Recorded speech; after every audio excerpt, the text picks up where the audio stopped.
సంవత్సరాల తరబడి government job కోసం వేచి చూస్తున్నారా? కేవలం 8 నెలల్లో మీ కల నెరవేర్చుకోండి. వెంటనే కింది నెంబర్స్ కి కాల్ చేయండి. ఇంగ్లీష్ మాట్లాడడానికి భయపడుతున్నారా? అయితే మీకోసమే ఈ స్పోకెన్ ఇంగ్లీష్ క్లాసెస్. వెంటనే కాల్ చేసి జాయిన్ అవ్వండి. నమస్తే రమ్య గారు. నమస్తే జయ. ఏదైనా మంచి స్టోరీ చెప్పండి. సీరియల్ చెప్దామా? షూర్, తప్పకుండా. అలాంటివే కావాలి మనకి. అంతే. ఇది కథా సరిసాగరంలోది శ్రీదత్తుడి కథ. శ్రీదత్తుడు. ఇంతకుముందు శ్రీదర్శనుడి కథ ఒకటి చెప్పుకున్నాం మనం. ఈవిడు శ్రీదత్తుడు. ఓకే, బాగుంటుంది కథ. పూర్వం మాళవ దేశంలో యజ్ఞదత్తుడు అని ఒక బ్రాహ్మణ ఆయన ఉండేవాడట. ఆయన చాలా పూజలు చేసి ఇద్దరు మంచి చక్కటి కుమారులని అన్నాడు. పెద్దవాడి పేరు కాలనేమి, రెండోవాడు విగత భయుడు. బాగున్నాయి పేర్లు.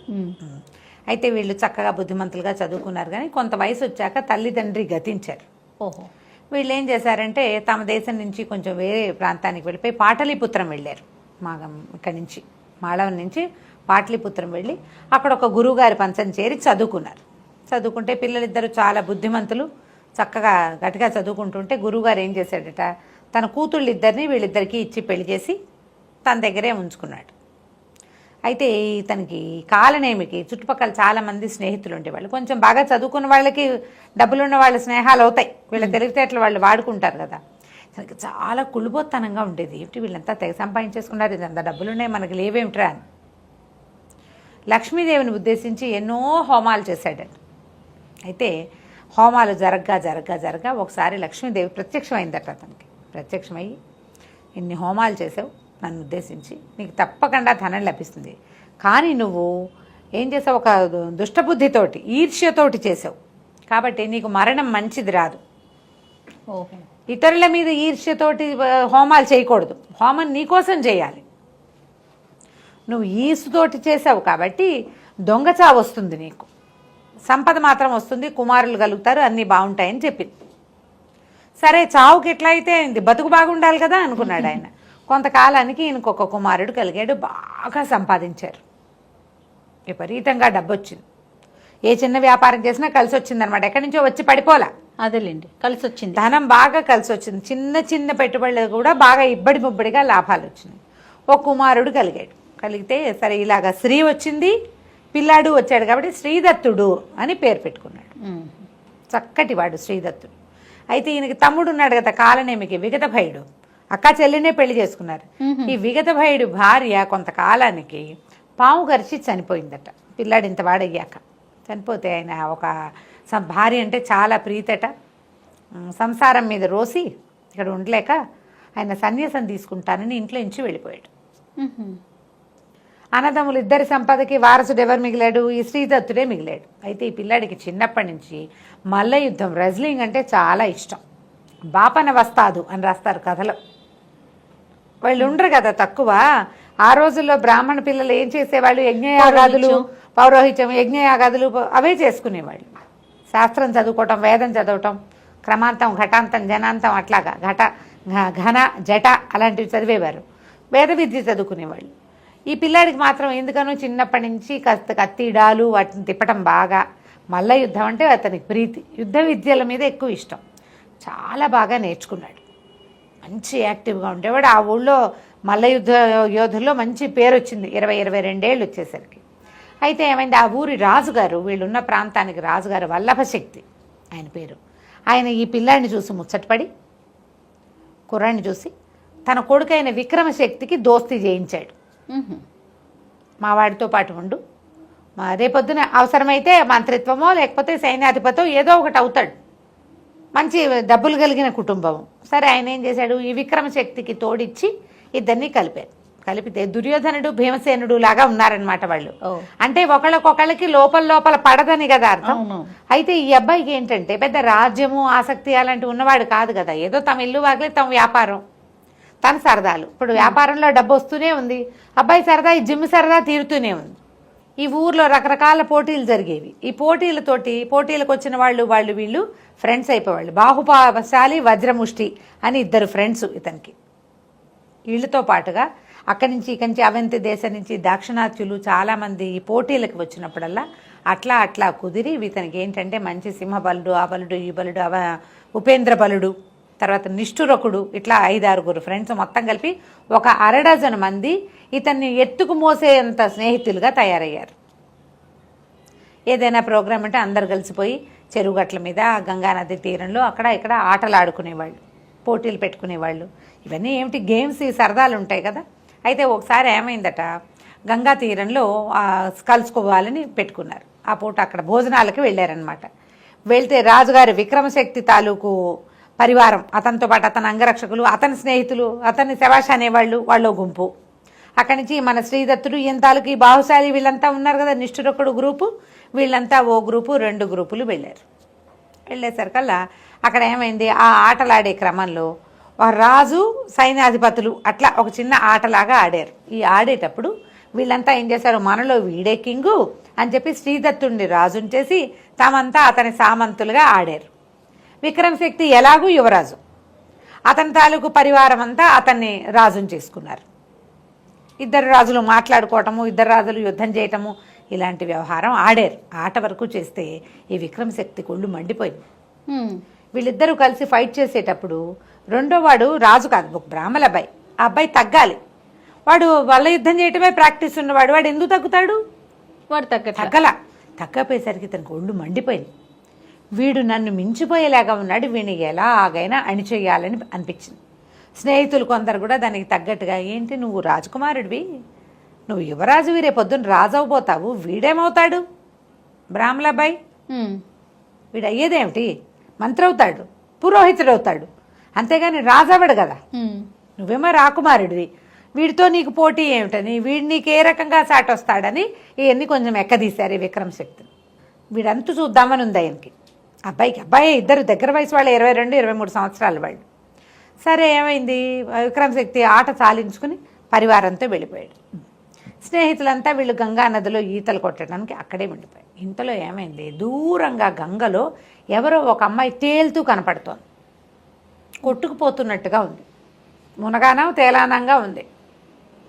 ఉండేసరికల్లా స్నేహితులంతా ఒరే అక్కడ సుడుంది, వద్దురా అంటున్నా కూడా వినకుండా ఈ శ్రీదత్తుడు ఏం చేశాడు, గంగలో అదే పనిగా పరిగెత్తాడు, లోపలికి వెళ్ళిపోయాడు.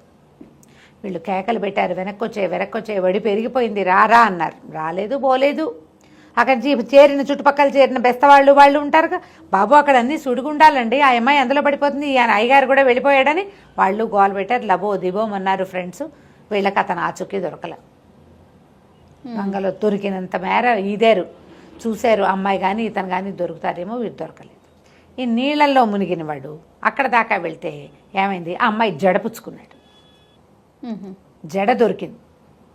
ఆ జడ గట్టిగా పుచ్చుకున్నాడు, కానీ ఆ అమ్మాయిని ఆపలేకపోయాడు. ఎక్కడికో దిగిపోయినట్టుగా అయిపోయింది. ఆ గంగలో మునిగిన వాడికి ఒక శివాలయం కనపడింది కింద. ఎక్కడో వెళ్ళిపోయాడు అనమాట లోపలికి. అక్కడ నీళ్లు లేవు, ఒక శివాలయం ఉంది. ఏ అమ్మాయినైతే జడ పుచ్చుకుని తను బతికించాడో ఆ అమ్మాయి కనపడలా, మాయమైపోయింది అది. ఇతను ఏం చేయాలో తెల్ల, చుట్టూతా అంతా తోట ప్రాంగణం చాలా విశాలంగా చాలా బాగుంది. అదంతా తిరగటం మొదలుపెట్టాడు. ఇక్కడి నుంచి మళ్ళీ గంగలోకి ఎలా వెళ్ళాలో తెలియలా. మన ఇల్లు వాకిలి కాదు, ఇది మన లోకం కాదు. పోనీ ఏ అమ్మాయి వెంబడబెట్టి తను వచ్చాడో ఆ అమ్మాయి అసలు కనపడేలేదు. ఇక ఏం చేస్తాడు, తిరుగుతున్నాడు, అటు ఇటు తిరుగుతూ ఉన్నాడు.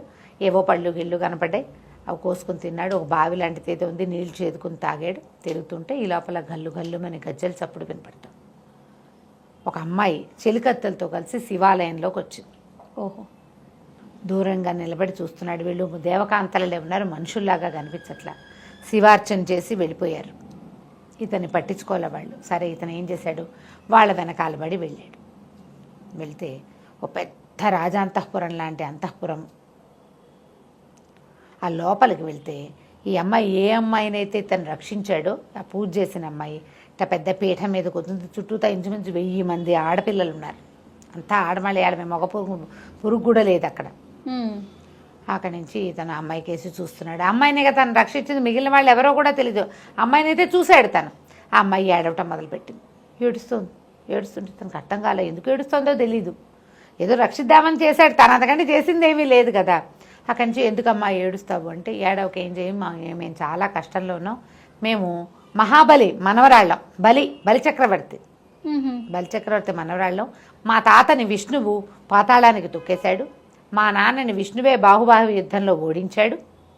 మాకేమో మమ్మల్ని మేము ఏం చేయాలో తెలియని దుస్థితిలో ఉన్నాము.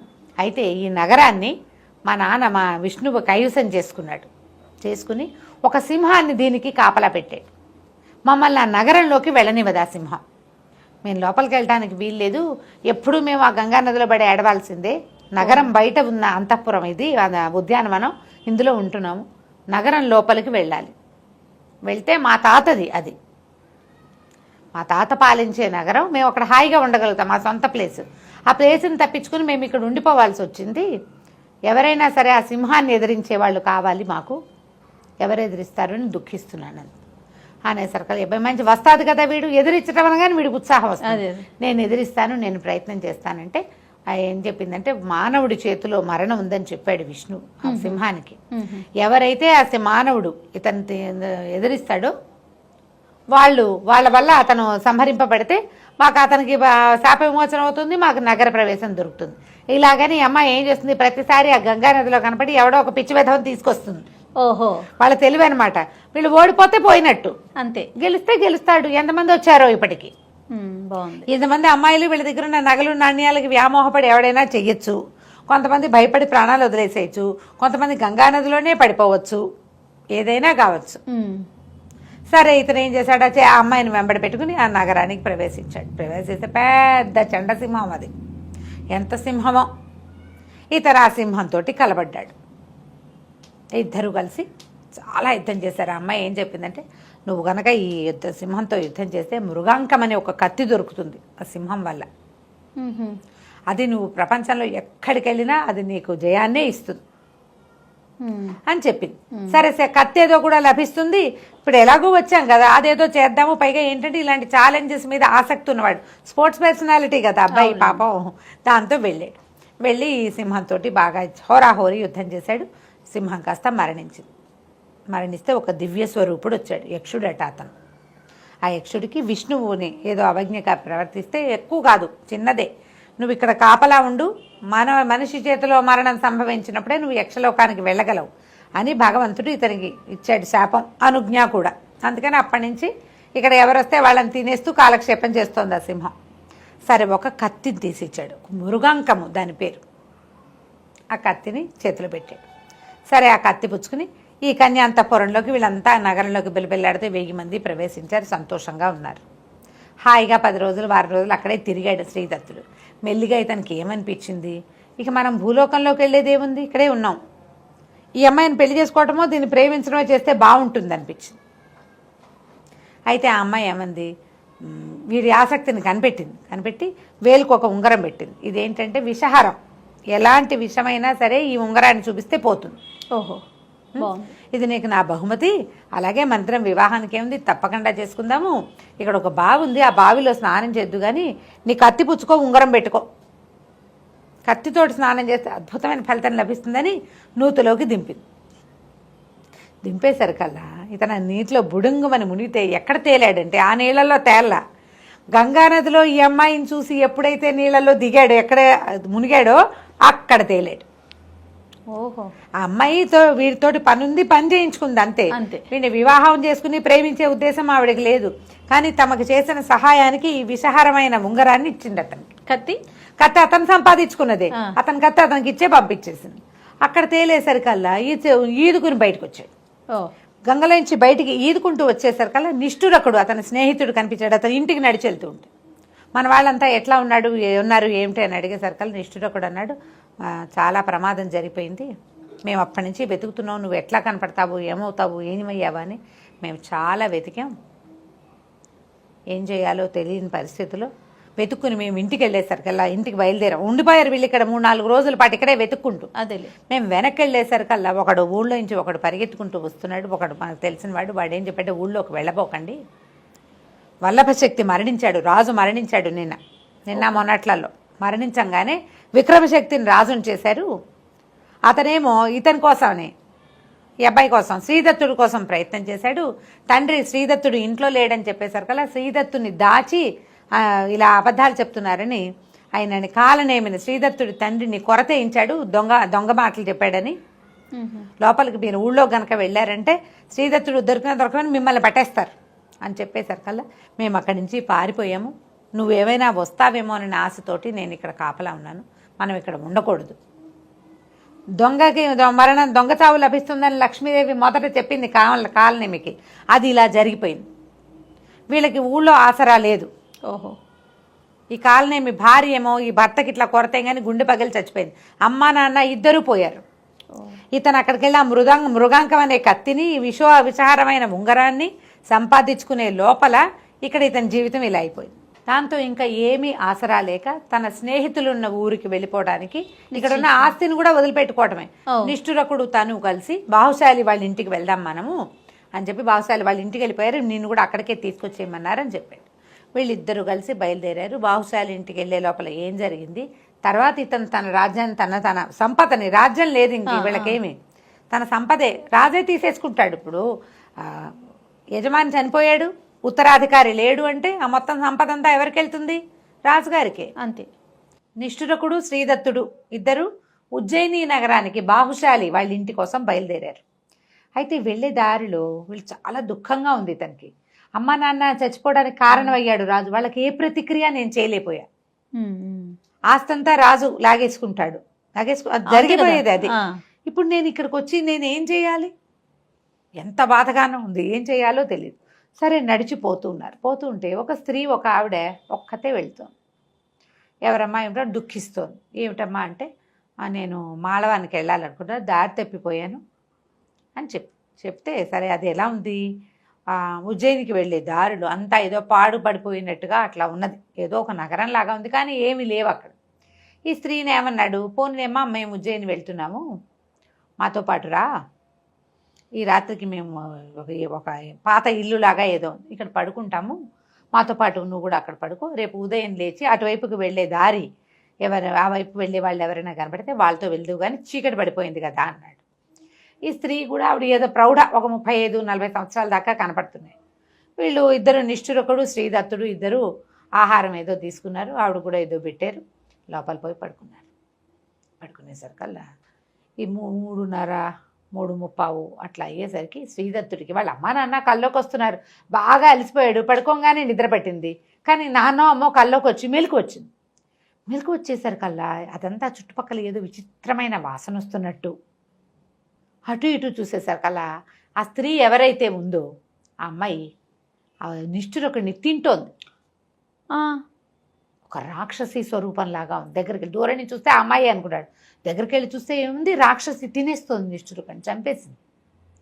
అక్కడి నుంచి ఇతను కంగారు పడ్డాడు, ఏం చేయాలి? అప్పుడు అతనికి మృగాంకం కత్తి ఉంది కదా, ఆ కత్తి పుచ్చుకుని ఆవిడ మీద కలిపడ్డాడు.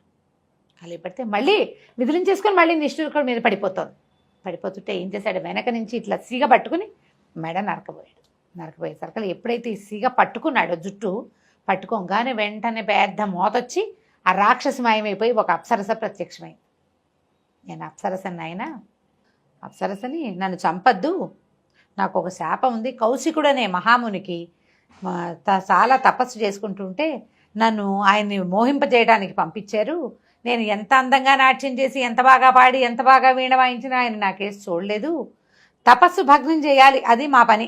అందుకని నేను ఈ అందాల రూపాన్ని వదిలిపెట్టేసి రాక్షసి రూపం ధరించి ఆయన్ని భయపెట్టడానికి పెద్ద పెద్దగా కేకలు పెట్టాను. ఆయన అది చూసి కళ్ళు తెరిచి, నువ్వు రాక్షసు వైపో, ఈ రూపంతో నన్ను బెదిరిస్తావా, విరుచుకు తిను కనపడ్డ వాళ్ళందరినీ, ఎవడైనా మానవుడు నీ సిగబడితే కానీ నీకు సరి రూపం రాదన్నాడు. అప్పటి నుంచి నేను ఇక్కడే ఉండి ఈ నగరంలో ఉన్న జనాలందరినీ తిన్నాను. నేను అదంతా నగరం ఉన్నవాళ్ళందరూ తినేసింది, అది ఉన్నాను. ఎవడైనా నా సిగబట్టే మానవుడు వస్తాడేమో అని చూస్తూ నువ్వు నా సిగబట్టుకోవటం వల్లే నాకు విముక్తి వచ్చింది అని చెప్పి నీకేం కావాలో కోరుకోండి, నాకేం కావాలమ్మా, నిష్ఠురకుడిని బతికించు, వాడు ఒకడే నాకు ఇప్పుడున్న దిక్కు అంటే నిష్ఠురకుడిని బతికించింది. ఆ బతికిన నిష్ఠురకుడిని తీసుకుని ఇతను మెల్లిగా ఉజ్జయిని నగరానికి వెళ్ళిపోయాడు. తెల్లవారేసరికల్లా ఉజ్జయినికి బయలుదేరారు. నడుచుకుంటూ పోయి ఆ బాహుశాలి వాళ్ళ ఇంటికి చేరారు. బాహుశాలి ఇంట్లోనే ఇతని తాలూకు స్నేహితులు మిగిలిన వజ్రముష్టి, ఉపేంద్రనాథుడు వీళ్ళంతా అక్కడే ఉన్నారు, స్నేహితులంతా ఉన్నారు. ఇక వాళ్ళతో పాటు ఉండిపోయారు. బాహుశాలి వాళ్ళ నాన్న అని బాగా చక్కగా చూసుకున్నారు. అయితే ఆ కాలంలో ఉజ్జయిని నగరానికి శ్రీబింబకుడు అనే ఒక రాజు ఉండేవాడు. శ్రీబింబకి ఆయన పేరు, బింబకి. ఆ రాజుగారికి మృగాంకవతి అని ఒక మహాసౌందర్యవతి అయిన కూతురు ఉందట. వీళ్ళు సరదాగా కాలక్షేపం చేస్తున్నారు. ఇక్కడ వీళ్ళకి ఉద్యోగాలు సద్యోగాలు ఏం లేవు. అక్కడ ఉన్న జిమ్ ఒకటి ఉంది, వాళ్ళకి నేటివ్ జిమ్స్ ఉండేవి అప్పట్లో, వ్యాయామశాలలు, వాటికి తిరుగుతూ ఉండేవాళ్ళు. అయితే ఒకసారి ఏమైంది, వసంతోత్సవం ఏదో జరిగింది. వసంతోత్సవంలో రాజకుమార్తెని కనపడింది ఇతనికి. కనపడితే ఇతని మనసు ఆమె ఎందు లగ్నం అయిపోయింది. అంతకుముందు ఇతను విద్యుత్ ప్రభను చూశాడు. ఎక్కడ ఆ సముద్రంలో దొరికింది కదా ఒక ఆవిడ, అవును. బలిచక్రవర్తి మనవరాలు విద్యుత్ ప్రభ ఆవిడ పేరు. విద్యుత్ ప్రభ మీద కొద్ది రోజులు గడిపాక మనసు వచ్చింది ఇతనికి, ఇక్కడే ఉన్నాను కదా ఈమెను చేసుకుందామని. కానీ ఈ మృగాంకవతిని మాత్రం చూడగానే ఇతని మనసు దోచుకుంది అమ్మాయి. ఒక మూడు ఆఫ్గా ఉండిపోయాడు. సాయంకాలం ఏమన్నారు స్నేహితులు, ఏరా అయ్యా ఇలా అయిపోయావు, నువ్వు డల్గా ఉన్నావు, పద ఆవిడ ఉద్యానవనంలో ఉంటుంది రాజకుమార్తె, చూద్దాం అక్కడికి వెళ్దాం. కుర్రాళ్ళు అట్లా చేస్తారు కదా, ఆ అమ్మాయి అక్కడ ఉంది, బీటేద్దామని తీసుకుపోయారు. తీరా వీళ్ళు అక్కడికి ఉద్యానవనానికి వెళ్ళేసరికల్లా వీళ్ళకి ఒక స్నేహితురాలు కూడా ఒక అమ్మాయి కనిపిస్తుంది, విభావకి అనేటువంటి ఒక చెలికత్తె కూడా ఉంది.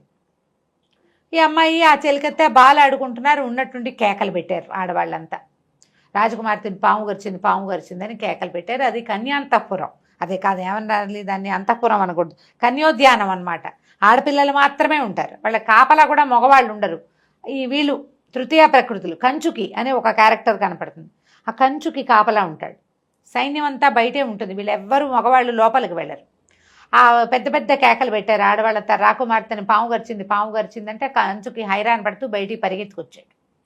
రాకుమార్తెని పాము గరిచింది, ఎవరినైనా వైద్యగాళ్ళని పిలుచుకురండి, వైద్యుల్ని పాముల వాళ్ళని కేకేసుకురండి అని పెద్ద పెద్దగా గోలుగా అరుచుకుంటూ వచ్చాడు. వచ్చేసరికల్లా సరే ఇతను చెప్పాడు, నా దగ్గర ఉన్న ఉంగరము విషహారం అని చెప్పింది విద్యుత్ ప్రభ. ఏం చెప్పింది, విషం పోతుంది అని చెప్పింది కదా. అక్కడి నుంచి బాహుశాలి వీళ్ళు కేకలు పెట్టారు, మా దగ్గర ఒక స్నేహితుడు ఉన్నాడు, మా దగ్గర ఉంగరం ఉంది, అతనికి మంత్రం కూడా తెలుసు, ఎలాంటి విషయాన్నైనా ఆ పాము ఈ మంత్రం పనిచేసేస్తుంది, ఉంగరం పనిచేస్తుందని కేకలు పెడితే ఈ కంచు గెంచేశాడు, రా నాయన అని చేతులు పుచ్చుకొని లోపల తీసుకెళ్ళి ఆ పావు గరిచి పడిపోయి నురగలు కక్కుతున్న రాకుమార్తెకి ఆ ఉంగరాన్ని తగిలిచ్చేసరికల్లా విషం హరించిపోయి రాకుమార్తె లేచి కూర్చుంది. వెంటనే నిమిషంలో ఏం అవలా, సమయం పట్టింది కానీ జరిగిపోయింది. ఓకే, అందరూ కేరింతలు కొట్టారు, బతికేసింది ఇంకేమిటన్నారు. అంతా వెతికి పావును చంపేశారు. చంపి తగలబెట్టేసి రాకుమార్తెని అంతఃపురానికి తరలించారు. రాజుగారు తెలుసుకున్నాడు జరిగింది ఏమిటి, ఇది చాలా బాగుంది, మంచి పని చేశాడు ఈ అబ్బాయి ఎవరో అని చెప్పి రాకుమార్తెను బతికించినందుకు ఆమె ఎత్తు ధనాన్ని ఇచ్చాడట వీళ్ళకి. ఇతను ఏం చేశాడు, బాహుశాలి వాళ్ళే పేరెంట్సే కదా, ఇతను తన్ని ముంచుకున్నారు, వాళ్ళ అమ్మా నాన్న తను అట్ట పెట్టుకున్నారు ఇంట్లో. ఈ సంపద అంతా బాహుశాలి వాళ్ళ ఇంట్లో అప్పచెప్పాడు, మీరే ఉంచుకోండి, మమ్మల్ని ఇంతకాలం నుంచి పోషిస్తున్నారు, ఇంకా మేము ఇక్కడే ఉంటాం కదా అని. అయితే ఎంతసేపు ఇతనికి ఆ అమ్మాయి వస్తూ ఉండేది. ఈ అబ్బాయి బ్రాహ్మణుడు, పైగా సొంతది లేక ఇక్కడికి వచ్చి ఉన్నాడు. రాకుమార్తెని అడిగితే వివాహం ఎట్లా కుదురుతుందో, అవునవును, రాజు ఏమంటాడో. అయితే మిగిలిన వాళ్ళు అన్నారు, అదేమిటి గాంధర్వ వివాహం, ముందు రాక్షస వివాహం తర్వాత గాంధర్వ వివాహం చేసుకోవచ్చు, రాకుమార్తెని తీసుకెళ్ళిపోదాం, అసలు ముందు ఆవిడకి మనం నీ మీద ఇంట్రెస్ట్ ఉందో లేదో కనుక్కో. ఈ లోపల ఏమైంది, ఆ విభావకే అనేది ఈవిడ చెలికత్తి ఉంది, ఆ చెలికత్తి వచ్చింది. నేను చూసినప్పటి నుంచి మా రాకుమార్తెకి నీ మీదే మనసుంది, ఆమె ఎలాగైనా నిన్ను కలుసుకోవాలనుకుంటుంది. అప్పట్లో ఇలా ఉండేది, అమ్మా నాన్న హ్యాండ్ ఇచ్చి వెళ్ళిపోతుండే వాళ్ళ అమ్మాయిలు. తర్వాత ఏమైందో ఏ కథలోనూ తెలియదు మనకి. తర్వాత ఏం చేశారు అని. సరే వీళ్ళు ఏమనుకున్నారు, రాజుకు చెప్పద్దు, అమ్మాయిని తీసుకెళ్ళిపోదాం ముందు, ఇప్పుడు విషం హరించాడు కాబట్టి వాడికి ఇచ్చి పెళ్లి చేయండి అని అడిగి ఏమంటాడో, ఒప్పుకుంటారు ఒప్పుకోరు. ఒప్పుకోక కట్టడి చేశాడు అనుకో, ఇంకా అసలు అవకాశం పోతుంది. అందుకని అవకాశం పోగొట్టుకోకుండా రాకుమార్తెని తప్పించాలి. వీళ్ళు ఏమనుకున్నారు, నువ్వు ఆల్రెడీ అక్కడ కనపడ్డావు, నువ్వు కనపడక ఆ అమ్మాయి కనపడకపోతే నువ్వే తీసుకెళ్ళావని అనుకుంటారు. అందుకని నువ్వు ఊళ్ళోనే ఉండు, రాకుమార్తెని మేము తరలించేస్తాం బయటికి, ఓకే మేము బయటికి తీసుకెళ్ళిపోతాము, నువ్వు ఊళ్ళోనే ఉండు, మర్నాడు నువ్వు బయలుదేరిరా అన్నారు. ప్లాన్ బాగుందిగా, బాగానే ఉందని ఏం చేశారు, రాకుమార్తెని విభావకిని ఇద్దరిని ఆ ఉత్తరం రాసి మీరు ఫలానా రోజున తిరిగి ఇటు వచ్చేసేయండి, మాతో పాటు మేము తీసుకెళ్ళిపోతాము, ఇతను శ్రీదత్తుడు తర్వాత వస్తాడన్నారు. వాళ్ళు కూడా రెడీగా ఉన్నారు. రాకుమార్తె కూడా ఇతను వెనకాల పడి వచ్చేయటానికి అదో థ్రిల్లు, ఆ థ్రిల్లు కోసం ఎక్సైట్మెంట్ తోటి వాళ్ళు ఒప్పుకున్నారు. వీళ్ళు ఏం చేశారు, ఇంకా ప్లాన్ చేశారు. ఆ ఊళ్ళో కొంచెం ఏంటంటే పెద్దగా ఊరు పేరు లేని జనాలు కూడా బిచ్చగాళ్ళుగాను అలాగూ తిరుగుతూ ఉండేవాళ్ళు. ఒక తాగుబోతు బిచ్చగత్తని దాని కూతుర్ని ఇద్దరిని పట్టుకున్నారు. వీళ్ళు పట్టుకుని బాగా పీకల దాకా తాగబోయించి, మద్యశాలలు ఉండేవట అప్పుడు, పానశాల పోయించి రాకుమార్తె ఉండే అంతఃపురంలో ప్రవేశపెట్టించారు. అంతఃపురాన్ని అంటించారు. ఆ తాగుబోతు బిచ్చగత్తె దాని పుత్రిక ఇద్దరు మంటల్లో మరణించారు. రాకుమార్తె విభావకి ఇద్దరు పోయారనే సినిమా ఇచ్చారు అక్కడ. ఓహో. రాకుమార్తె విభావకి ఇద్దరు వెళ్ళిపోయారు. ఆ రోజంతా ఆ ఊళ్ళోనే తిరుగుతూ అందరికీ కనపడిన శ్రీదత్తుడు మర్నాడు సాయంత్రం బయలుదేరాడు. రాకుమార్తె చనిపోయిందని రాజు రాణి ఒక ఏడుపేడ్చి ఊరుకున్నారు. జనాలంతా పాపం ఏడుస్తారు, దుఃఖపడతారు. ఆ బిల్డింగ్ అంతా బాగు చేస్తారు. అప్పుడు ఏమిటి, ఇవి లేవు కదా మనకి, ఫారెన్సిక్ లేవు కదా, అదొక్కటే లేనట్లుంది. అదొకటే లేదు, మిగిలిన వేషాలన్నీ అన్నీ ఉన్నాయి. అదే కదా. అక్కడి నుంచి ఇతను బయలుదేరి వెళ్ళేసరికల్లా ఏముంది, ఈ స్నేహితులంతా దెబ్బలు తగిలిపడి ఉన్నారు. ఇదేమిట్రా ఏమైంది అంటే, మేము రాజకుమార్తెను తీసుకుని బయలుదేరిపోయాము. కొంత మట్టుకు వచ్చాక ఒక రాజపుత్ర సమూహం ఒకటి వచ్చింది. అందులో ఒక క్షత్రియ యువకుడు ఒకడు ఈ అమ్మాయిని చూసి సరదాపడి మమ్మల్ని జయించి, వీళ్ళంతా ఒట్టిగా ఏదో వస్తాదులే కానీ అంత పెద్దగా కత్తు కటార్లు తిప్పగలిగేవాళ్ళు కాదు, మమ్మల్ని జయించి అమ్మాయిని తీసుకెళ్ళిపోయారు. ఓహో. ఇప్పుడు ఆ అమ్మాయి కోసం మళ్ళీ బయలుదేరాడు.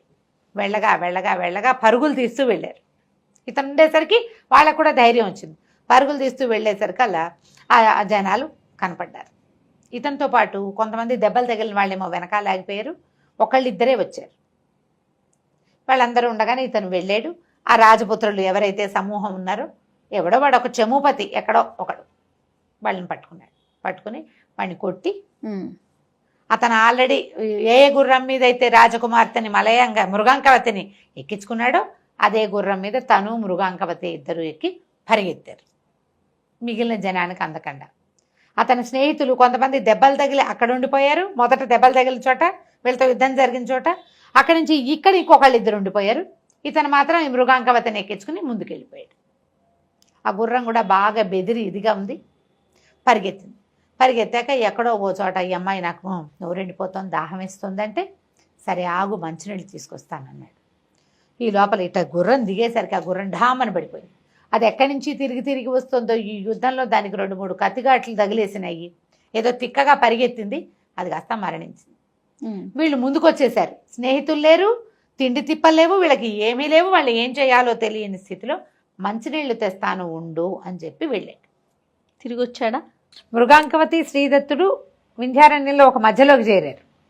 గుర్రం కాస్త చచ్చిపోయింది. అమ్మాయి మంచినీళ్ళు కావాలంటోంది. సరే దాహం వేస్తుంది కదా, అదే ఉండు ఇక్కడే, ఆ చచ్చిపోయిన గుర్రం గుర్తుగా ఉంది. అమ్మాయి నువ్వు చెట్టు కింద కూర్చోబెట్టాడు. మంచినీళ్ళు తెస్తానని వెళ్ళాడు. ఇంతలో సూర్యాస్తమయం అవుతూ ఉండగా ఇది జరిగింది. ఈయన నీళ్ళకి ముందుకెళ్ళేసరికల్లా సూర్యుడు వాలిపోయాడు. అడవుల్లో ఏమిటంటే సూర్యుడు కొంచెం కుంగాడంటే చటుక్కుని చీకటి పడిపోతుంది. అప్పటిదాకా ఏంటో వెలుగున్నట్టే ఉంటుంది, ఒక్క దెబ్బకి మొత్తం చీకటి. ఈయనకి మంచినీళ్ళు అయితే దొరికాయి కానీ దారి దొరకల. ఆ మృగాంకవతి ఎక్కడుందో వెతికి తిరిగి ఎట్లాగో తెల్లవారుజాముకి తన గుర్రం చచ్చిపడి ఉన్న చోటికి వచ్చాడు. తెల్లవారుజాము అంటే 3:30-4 అయ్యేసరికి వెలుగు రావడం మొదలు పెడుతోంది. చచ్చిపడిన గుర్రం అక్కడే ఉంది, మృగాంకవతి లేదు.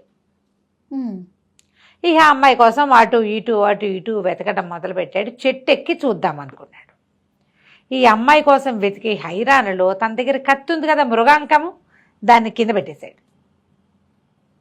కత్తి కింద పెట్టేశాడు. చెట్టు ఎక్కేసరికల్లా ఏమైంది, ఒక బోయేవాడు కనిపించాడు.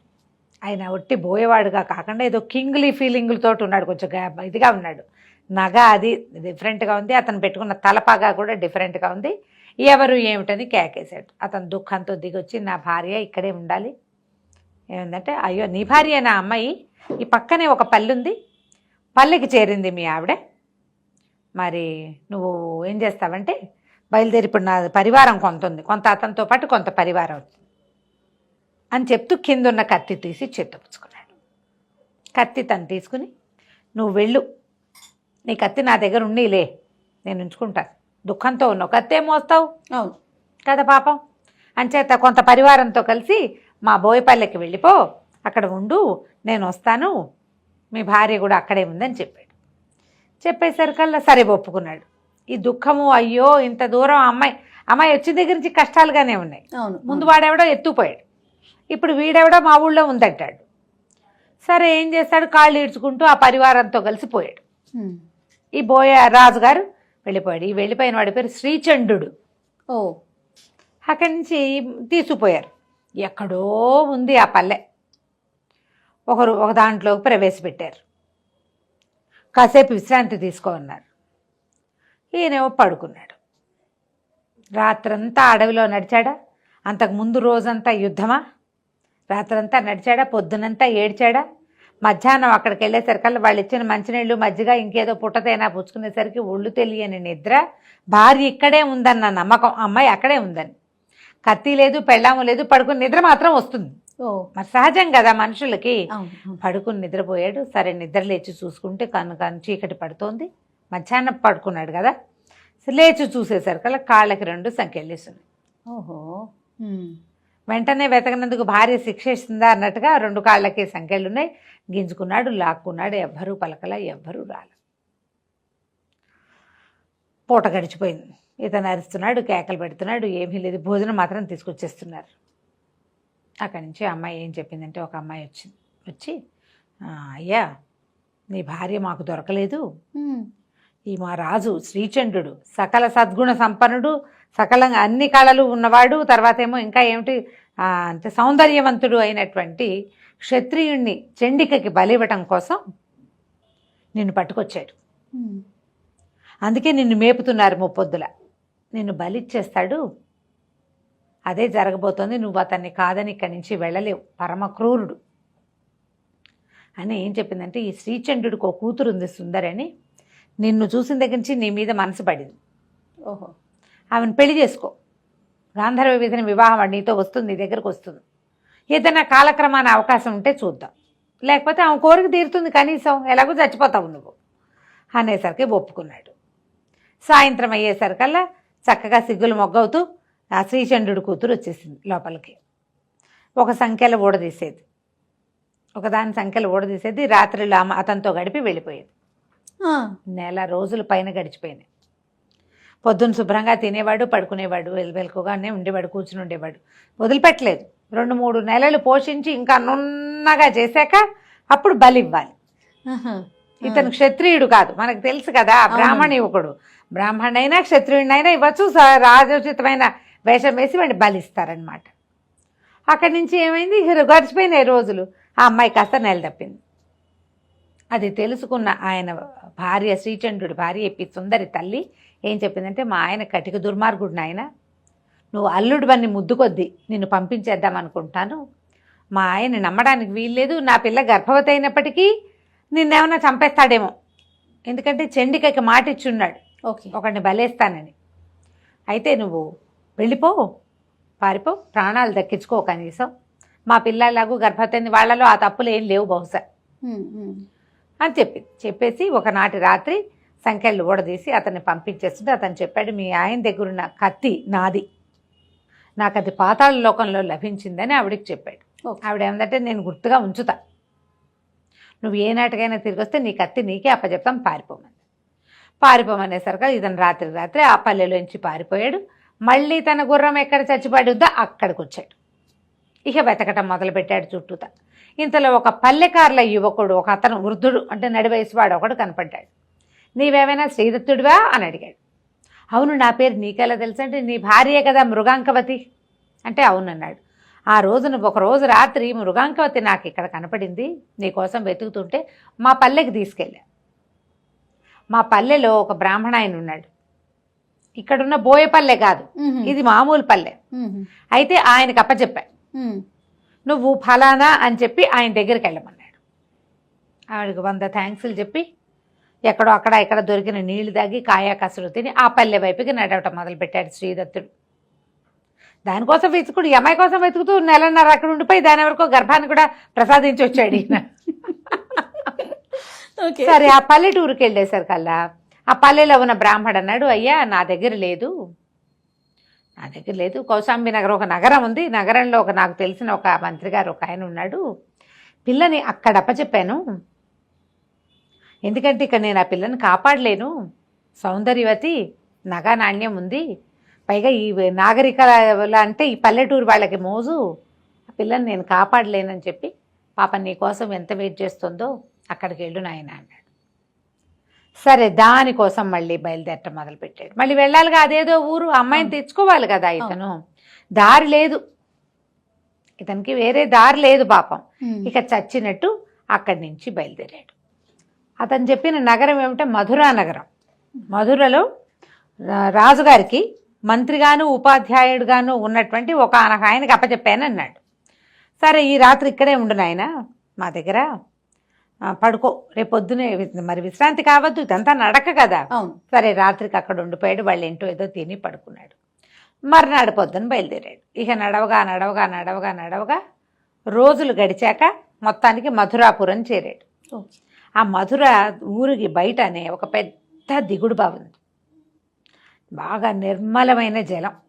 సరే ఇతను ఏమంటున్నాడు, హాయిగా స్నానం చేద్దామని ఆ జలానికి దాంట్లోకి దిగాడు, దిగుడు బావిలోకి. అప్పట్లో ఎలా ఉండేవి, పెద్ద పెద్ద బావులు, లోపలికి ఇట్లా మెట్లుండి తాగడానికి వీలు, లోపల చక్కగా అంటే స్నానం చేసిన నీళ్లు విడిగా వచ్చేసేటట్టు అట్లా ఏర్పాట్లు కూడా ఉండేవాట అప్పుడు. కిందకి వెళ్ళి అందులో దిగి స్నానం చేశాడు, కాస్త దాహం తీర్చుకున్నాడు, నీళ్ళు పోసుకున్నాడు. అక్కడి నుంచి ఏం చేశాడు, పైకి వచ్చి కాస్త విశ్రాంతిగా కూర్చున్నాడు. కూర్చునేసరికల్లా అక్కడ ఒక ఉత్తరీయం ఒకటి కనపడింది. దానికి ఒక నగ కట్టి ఉంది. ఇతను బట్టలు తడిసిపోయినాయి కదా, ఆ ఉత్తరీయం కొత్తగా ఉండేసరికల్లా ఆ బట్ట తీసుకుని ఒళ్ళు తుడుచుకుని ఆ ఉత్తరీయాన్ని భుజాన్ని వేసుకుని వచ్చాడు. ఆ నగను చూడలేదా? ఆ నగ మీద దృష్టి లేదు అతనికి. దానికి ఏదో ఒక నగ మాత్రం కట్టి ఉంది. ఎవరిదో మనకేం తెలుస్తుంది, అది దొంగ వస్తువో దొర వస్తువో చూస్తే తెలియదు కదా, ఎవరికైనా పట్టుబడ్డప్పుడు తెలుస్తుంది. ఎప్పుడైతే ఇతను ఊళ్ళోకి ప్రవేశించాడో, ఇతను ఉత్తరీయాన్ని కొసన వేళ్లాడుతున్న ఆ వస్తువు చూడంగానే ఈ రోడ్డు మీద అక్కడక్కడ ఉన్న వ్యాపారస్తులు వాళ్ళు ఇదిగో ఇదే నగ, రాజుగారి నగ అని చెప్పుకోవటం మొదలెట్టారు. ఒక ఎవడో పోలీస్ స్టేషన్కి, అదే సైనికాధికారికి కబురు చేశాడు. వాడు కాస్త చూసి పట్టేశారు.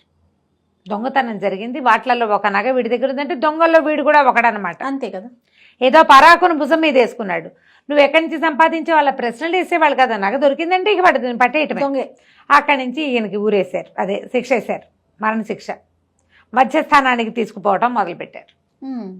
అయితే ఈ మంత్రి గారింట్లో నువ్వు ఉన్నటువంటి అమ్మాయి మృగాంకవతి బయట వాకిలి వరండాలో సందడిగా ఉంటే చూడ్డానికి వచ్చి నుంచోటం ఏమిటి, కనపడేసరికల్లా ఏముంది, వెళ్తున్న వాడిని చూసేసరికల్లా లపోదీపోమని ఏడుచుకుంటూ లోపలికి పరిగెత్తింది. ఆ మంత్రి గారికి చెప్పింది, నా భర్తే, అతన్నే తీసుకెళ్తున్నారు, ఆయనకేం కర్మ, ఏదైనా దొంగతనం చేయాల్సిన కర్మ ఏమీ లేదు అని కేకలు పెట్టి ఏడ్చింది. ఏడవగానే మంత్రి గారు బయటకు వచ్చాడు. మధ్యస్థానానికి తీసుకుపోతున్న వాడి శిక్షను ఆపిచ్చాడు. రాజు కబురు చేశాడు, వీడెవడో దారి తప్పి ఉన్నవాడు, నా దగ్గరున్న పిల్ల కోసమే వచ్చాడు, ఇతను ఇది కాదు అని. సరే అక్కడి నుంచి అతన్ని శిక్ష తప్పించారు. ఎక్కడిది ఈ వస్తువు ఏమిటని విచారణ చేశారు. ఫలానా దిగుడు బావి దగ్గర ఉంది, ఈ ఒక వస్తువు ఉత్తరీయాన్ని కట్టుంటే బట్టలు తడిసి ఉన్నాను నేను, నా దగ్గర మారు వస్త్రం లేదు, నా బట్టలు ఆరేసుకోవడం కోసం ఈ ఉత్తరీయాన్ని కట్టుకున్నాను, తర్వాత దాన్నే నేను భుజాన్ని వేసుకుని వచ్చాను. మరి ఇప్పుడు పొడి బట్ట కట్టుకున్నారు, తడి బట్టలు పిండి ఆరేస్తారు, ఆ బట్టలు ఆరేదాకా అక్కడ కూర్చున్నారు, ఆ బట్ట కట్టుకున్నాడు, ఈ ఉత్తరీయాన్ని వదిలేయకుండా తెచ్చేశాడు. అది జరిగింది. సరే అతన్ని విడిపించి తన ఇంటికి తీసుకెళ్ళాడు. ఈ పిల్ల నా దగ్గర ఉందని చెప్పటానికి పంపించి మా దగ్గరికి రమ్మన్నాడు. ఆ ఇంటికి వెళ్ళేసరికల్లా ఈ శ్రీదత్తుడు గుర్తుపట్టాడు. ఈ మంత్రి ఎవరు, ఇతని బాబాయ్. ఓహో. మొట్టమొదటి కథ మొదటి భాగంలో పావు గరిచింది భార్యకి విగత భయుడు. అతను ఎక్కడెక్కడెక్కడికో మారి ఇక్కడ చేరాడు. అయ్యో నా పింతండ్రి అనేసరికల్లా ఆయన కూడా పిల్లాన్ని గుర్తుపట్టాడు. ఒకళ్ళనొకళ్ళు కావలించుకున్నారు, మృగాంకవతిని కావలించుకున్నాడు, ఒకళ్ళకొకళ్ళు దొరికారు, బాబాయ్ కూడా దొరికాడు. దాంతో అక్కడ కొద్ది కాలం ఆగారు. శ్రీదత్తుడి బాబాయే కనిపించాడు, విగత భయుడు. ఆ విగత భయుడే ఈ అమ్మాయికి ఆశ్రయం ఇచ్చిన మంత్రి. ఎవరికి, మన మృగాంకవతికి. మృగాంకవతిని ఆ ఊర్లో నుంచి బ్రాహ్మణాన్ని తెచ్చి ఒక చోట పెట్టారన్నాడు కదా, అది ఈ బాబాయ్ అనమాట. ఆయనేమో సరే ఒకళ్ళనొకళ్ళు చూసి చాలా సంతోషించారు. తర్వాత ఇతను తనకు ఎట్లాగా నగరం నుంచి బయటికి వెళ్ళిపోవాల్సి వచ్చిందో, తన తండ్రికి ఎలాంటి దుర్భరమైన మరణం వచ్చిందో చెప్పుకుని దుఃఖించాడు. మిగతా భయుడు, నాయన నువ్వు బాధపడకరా నాయన, మీ నాన్న లక్ష్మీదేవిని సాధించినట్టుగానే నేను ఒక యక్షిణిని సాధించాను, యక్ష విద్య. ఆ యక్షిణి నాకు 5,000 గుర్రాలు 5 కోట్ల దినారాల ధనము ఇచ్చింది. అదంతా నీదే, నాకేమైనా సంసారమా పిల్లలా, నా దగ్గర ఉంది, అదంతా నువ్వే తీసుకుందు కానీ సంతోషంగా ఉందు కానీ మనం ఏదైనా చేద్దామన్నాడు. సరే ఇతను అప్పుడు వీళ్ళకి ఇచ్చి పెళ్లి చేశాడు. వీళ్ళిద్దరూ కలిసి వచ్చారు కానీ వివాహం చేసుకోవాలి. సరే అక్కడ పెళ్లి చేసుకున్నారు. కొంతకాలం అలా ప్రశాంతంగా ఉన్నారు. ఉన్న తర్వాత ఇతనికి ఏమనిపించిందంటే ఇలా ఎక్కడో ఎందుకు ఉండాలి అని మొదట నగరం నుంచి తను పారిపోవాల్సి వచ్చింది. తన తండ్రి మరణానికి ప్రతిక్రియ చేయాలని ఉంది. ప్రతిక్రియ చేయాలంటే సరే మన ఊరు వెళ్దాం అనుకున్నారు. వెళ్దామంటే ఈయన ఏం చెప్పాడంటే విగతభయుడు, అతను పనిచేసేటువంటి మధురానగరపు రాజు సూరసేనుడికి ఒక కూతురు ఉంది, రాజకుమార్తె. ఇలా చాలా సౌందర్యవతి. నేను అమ్మాయిని కూడా మనతో పాటు బయలుదేరితీస్తా, నువ్వు ఆ పిల్లని తీసుకెళ్ళిపో. మనం వివాహానికి ప్రపోజ్ చేస్తే బ్రాహ్మడికి ఇవ్వకపోవచ్చు, కానీ గాంధర్వ విధిని వివాహం ఆడారంటే రాజు ఒప్పుకుంటాడు. నేను మా అన్నయ్య కొడుకున్నాడు ఇవ్వండి అని అడగలేను. అప్పట్లో విధానం అట్లా ఉండేది. చూడండి, పిల్లని ఇప్పుడు పెద్దవాడు ఓ పిల్లని తీసుకుని లేచక్కపో అని తమ అన్నయ్య కొడుక్కి చెప్తున్నాడు. అది తప్పు కదా. కానీ ఆ కాలానికి అది కరెక్ట్. అమ్మాయే అతన్ని వరించిందనుకో రాజు కాదనడు. కానీ వివాహం ప్రపోజల్ తక్కువ దీంట్లో నుంచి అంటే వేరే తక్కువ అనుకోండి, ఎక్కువ తక్కువ కాదు, వేరే కమ్యూనిటీ నుంచి వస్తే కుదరదు. అమ్మాయి స్వతంత్రించినా అమ్మాయే వెళ్ళిపోయినా పనికొస్తుంది. బాగుందండి. సరే అక్కడి నుంచి ఏం చేశారు, భార్య భర్త వీళ్ళిద్దరూ మళ్ళీ మృగాంకవతిని తీసుకుని మన శ్రీదత్తుడు విగతభయుడు తమ దగ్గర ఏర్పడినటువంటి సైన్యం ఉందిగా, 5,000 గుర్రాలు ఇచ్చిందని చెప్పాడు కదా, ఈ గుర్రాల మీద రౌతులు అన్నీ ఏర్పరచుకుని సూరసేన మహారాజు గారి భార్య కూతుర్ని కూడా బయలుదేరి తీశాక ఏమైంది, ఆ అమ్మాయిని దారి తప్పించాలని అనుకున్నారు. ఆవిడ ఇంకో చోటకి వెళ్తుంది, ఏదో దేవాలయాన్ని కానీ బయలుదేరి తీసి వీళ్ళతో కలిపేసుకున్నారు. కొంత దూరం వెళ్ళేసరికల్లా సైన్యం ఓవైపు వీళ్ళు ఇంకోవైపు ఆ అమ్మాయిని కలుసుకోవడానికి ఇతను అటు వెళ్ళాడు. అదే సైన్యం నడుస్తోంది దాని దారినది. ఎక్కడికి వీళ్ళ కౌశాంబి వీళ్ళ మొదటి నగరం కోసం, ఉజ్జయిని కాదు వీళ్ళది సొంత నగరం ఏదో ఉంది కదా, ధారానగరమో ఏదో, అక్కడికి వెళ్ళిపోతున్నారు. ఇతను ఏం చేశాడు, భార్యతో సహా ఇటు పక్కకి కొంత దండుతోటి కొద్దిపాటి సైన్యంతో రాజకుమార్తెను కలుసుకోవటానికి పక్క దారి పెట్టాడు. కొంత దూరం వెళ్ళేసరికల్లా శబరులు పట్టేశారు వీళ్ళని, బోయేవాళ్ళు. శబర జాతి, బోయ జాతి, కోయేవాళ్ళు చాలామంది ఉంటారు కదా, పట్టేశారు. దొంగల్లాగా పడిపోయారు మీద. చేతికి అందిన వాళ్ళని చంపేశారు. సహాయం కోసం కొంతమంది తమ పూర్వ సైన్యం పక్కకి వెళ్ళిపోయిందిగా, అటు పరిగెత్తేశారు. రాజకుమార్తె ఏమైందో తెలీదు, భార్య ఏమైందో తెలీదు, ఇతన్ని మాత్రం పట్టేసి ఒక మహాచండి ఆలయానికి షిఫ్ట్ చేశారు. చండికాలయంలో పెట్టారు. అక్కడ ఒక గంట మోగుతుంటే మృత్యుగంటలాగా ఉంది, పెద్ద చండికా విగ్రహం, చాలా పెద్దది. ఎంత పెద్దదో భయం వేసేలాగా, అది ఎట్లా ఉందంటే మృత్యుగృహంలాగా ఉంది. ఆ చండికాలయంలో తీసుకుపోయి కట్టేసేసరికల్లా ఏమైంది, సాయంకాలం అయ్యేసరికల్లా ఒక కోయ అమ్మాయి సంటి పిల్లాడిని ఎత్తుకుని వచ్చింది లోపలికి. ఈ కట్టేసి ఉన్నవాడు చూసి అని తెల్లబోయింది, నువ్వెలా వచ్చావు ఇక్కడికి అని. కట్టేయబడ్డవాడు శ్రీదత్తుడు వచ్చింది. ఇంతకుముందు శ్రీచంద్రుడి కూతురుంది కదా సుందరి, ప్రెగ్నెంట్ అయింది. ఆ అమ్మాయి పిల్లాడిని ఎత్తుకొచ్చింది. చూసేసరికల్లా తెల్లబోయింది, ఇదేమిటి నేను ఎవరు కట్టేశారు, ఎలా వచ్చావు నువ్వంటే, నేను ఇట్లా వెళ్తూ వచ్చాను, వీళ్ళు నన్ను కట్టేశారంటే ఆ అమ్మాయి వెంటనే తమ సైన్యాన్ని పిలిచింది. ఇది మన అల్లుడేరా నాయన, ఈయనే మన నాయకుడు అని చెప్పి ఆ కట్లు ఊడదించి భర్తను వెంబడి పెట్టుకుని బోయగూడానికి తీసుకుపోయి శ్రీచంద్రుడు మరణించాడు. ఏదో జంతువుతో యుద్ధంలో పళ్ళఘాట్లు పడి క్రమంగా కృషించి మరణించాడు. అతనికి ఒక్కతే కూతురు, ఆ ఒక్క కూతురు ఈ సుందరికి పట్టాభిషేకం చేశారు. ఆ బోయ సైన్యానికి అధికారిని అమ్మాయే. అమ్మాయి మొగుడు ఏమవుతాడు, ఆటోమేటిక్గా బోయ సైన్యానికి అధికారి అవుతాడు. అక్కడి నుంచి అమ్మాయి ఏం చేసింది, లోపల నుంచి అతని కత్తి తీసుకొచ్చి ఇచ్చింది. తండ్రి దగ్గర ఉండిపోయిన కత్తి ఇతంది కదా మృగాంకం, కత్తి తీసుకొచ్చి ఇచ్చి, నువ్వు వెళ్ళి నీ రాజ్యాన్ని జయించుకునిరా, నేను ఇక్కడ నా సైన్యానికి ఇంకొక దారి లేదు, పిల్లవాడు పెద్దవాడు అయ్యేదాకా నేను ఇక్కడే ఉండాలి, పిల్లాడు కొంచెం పెద్దవాడు అయ్యాక వాడికి ఈ సైన్యాన్ని అప్పచెప్పి, అంటే ఈ బోయపల్లిని అప్పచెప్పి నీ దగ్గరకు వస్తాను, ఇంకో వివాహం చేసుకోను నేనని చెప్తూ. ఇతనే భర్తగా అమ్మాయి ఉందన్నమాట. ఆ కాలంలో ఇలా ఉండేవాళ్ళు. ఇప్పుడు ఇందాకటి కాలం మనం ఏం చెప్పుకున్నాం, లేచకపోమని చెప్పటం, అది తప్పు. కానీ చూడు, కొద్ది రోజులు గడిపి రాజులు వెళ్ళిపోతే మరణించేదాకా వాళ్లే భర్తలుగా ఉండే జాతి. మనం దీంట్లో చూస్తాం, మహాభారతంలో హిడింబి, ఆవిడ రాక్షస కాంత, భీముడితో గాంధర్వ విధిని వివాహం చేసుకుంది. వాళ్ళ అమ్మ అన్నయ్యలు ఉన్నారు, తమ్ముళ్ళు ఉన్నారు కాబట్టి దండలు మార్చుకుని పెళ్లి చేసుకుని ఉంటారు. ఆవిడకు ఒక సంతానం కలిగేదాకానే ఉన్నారు. సంతానం కలిగాక భీముడు వచ్చేసాడు. ఆ తర్వాత మళ్ళీ భీముడు వెళ్ళి హిడింబిని కలిసిన కథ అసలు మనకు కనపడనే కనపడదు. కానీ ఆవిడ భీముని భార్య, ఆ పిల్లవాడు భీముడు కొడుకు. మళ్ళీ ఆవిడ పెళ్లి చేసుకున్న దాఖలాలు లేవు, ఎక్కడా లేవు. మత్స్యం వ్యాయోగం అని భాసుడు రాసినటువంటి ఒక నాటకం ఉంది. ఆ భాసనాటక చక్రంలో భాసనాటక చక్రం చాలా అద్భుతమైన బోల్డ్ అని రకరకాల నాటకాలు ఉన్నాయి. అందులోది ఈ మత్స్యం వ్యాయోగం. అందులో భీముడు వెళ్ళి ఘటోత్కచుడిని హిడింబిని కలిశాడన్న ఒక కథ, నాటకీయమైన ఒక కథ రాశారు. అలాంటి కథల్లో తప్ప మహాభారతం మెయిన్ థింగ్లో అసలు వీళ్ళు వాళ్ళు కలిసిందే లేదు. అతను మాత్రం తన తండ్రి తన బాబాయిలు యుద్ధం చేస్తుంటే వాళ్ళకి సహాయం చేయడానికి వచ్చి మరణించాడు ఘటోత్కచుడు. మరి మన ఘటోత్కచుడు కుమారుడు కూడా వచ్చాడు తన తాతల్ని హెల్ప్ చేయడం కోసం. చూడు ఇది ఎట్లా ఉంది. అవును. మన అర్జునుడు వెళ్ళి నాగకన్య ఉలూచిని వివాహం చేసుకున్నాడని, ఇంకెవరినో వివాహం చేసుకున్నాడని, బభ్రువాహనుడు పుట్టాడని వాళ్ళు కూడా వీళ్ళకి భార్యలుగా అలాగే ఉండిపోయారు. మళ్ళీ పెళ్ళిళ్ళు అవి లేవు. మన కాశీ మజిలీ కథల్లో కూడా అంతే. కొద్ది కాలమే వాళ్ళు గడిపినా ఇంకా అతనే నా భర్త అని ఉండేవాళ్ళు. స్త్రీలు అలా ఉండేవాళ్ళు ఉండే కాలం అది. సరే, అక్కడి నుంచి ఇతను ఏం చేశాడు, తన మృగంకాన్ని పట్టుకుని సూరసేన మహారాజు కూతుర్ని కూడా వివాహం చేసుకుని భార్యలిద్దరితో కలిసి రాజ్యానికి బయలుదేరాడు. ఇతని ఫ్రెండ్స్ నిష్ఠురకుడు, బాహుశాలి వాళ్ళందరికీ అప్పుడు దెబ్బలు తగిలినాయి. ఇది ఎప్పటి సంగతి? సంవత్సరం క్రితం, ఏడాది పైన అయిపోయింది కదా. మృగాంకవతిని తీసుకొచ్చేటప్పుడు జరిగిన యుద్ధాల్లో వాళ్ళందరికీ దెబ్బలు తగిలినాయి. అందరూ దెబ్బలు తగ్గించుకుని ఉన్నారు, ఇతను ఎప్పటికైనా కనపడతాడేమోనని. ఎప్పుడైతే ఇతని దగ్గర నుంచి కబురు వచ్చిందో వాళ్ళంతా కూడా తలా ఒక పక్క నుంచి బయలుదేరి వచ్చారు.